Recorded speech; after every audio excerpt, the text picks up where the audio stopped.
Amerika 70% personal care products kayak sabun cuci muka, odol, dan lain sebagainya itu pakai sawit. Kalau teman-teman tahu Nutella, itu pernah dikritik habis-habisan karena heavily mengandung sawit. Tapi hutan di Amerika dan Eropa kok nggak jadi sawit semua gitu ya pertanyaannya. Well, karena sawit datangnya dari negara tropis kayak Indonesia dan Malaysia.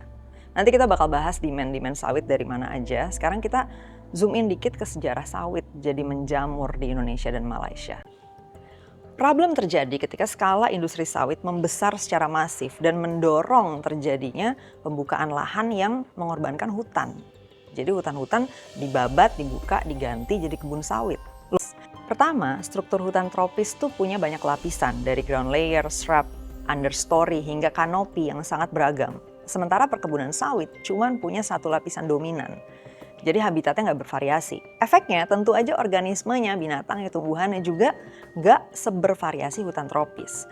Keragaman yang lebih sedikit menghasilkan ekosistem yang totally different. Makanya dia nggak bisa gantiin peran hutan. Hanya karena dia pohon juga. Akhirnya tanah jadi rentan longsor. Dan yang terakhir, kemampuan sawit menyimpan karbon juga jauh lebih rendah dibanding hutan. Jadi serapan karbonnya itu jauh lebih kecil, bisa puluhan bahkan ratusan kali lebih kecil. Sedangkan kita butuh banget perangkat ekosistem buat menyerap karbon yang kita hasilkan dari bernapas, berkendara, beraktivitas industrial, dan lain sebagainya. Sawit udah jadi bagian dari kehidupan sangat banyak orang, bukan cuma di Indonesia. Betul bahwa awalnya suplai sawit tuh gak sebanyak ini. Dan mungkin banyak orang baik-baik aja hidupnya ya tanpa ada komoditas ini. Tapi sekarang ketika barangnya sudah diintroduce ke market, sudah diperkenalkan ke kehidupan orang secara masif, udah ada ketergantungan yang tercipta.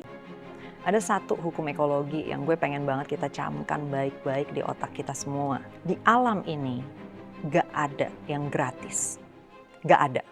Apapun sumber daya yang kita nikmatin selalu ada harganya. Dengan segala privilege internet, pendidikan, dan berbagai sumber informasi kita hari ini, kita harus punya kesadaran soal harga ini. Untuk setiap sumber daya yang kita nikmati, kita mesti tahu apa harganya, berapa, dan siapa yang bayar.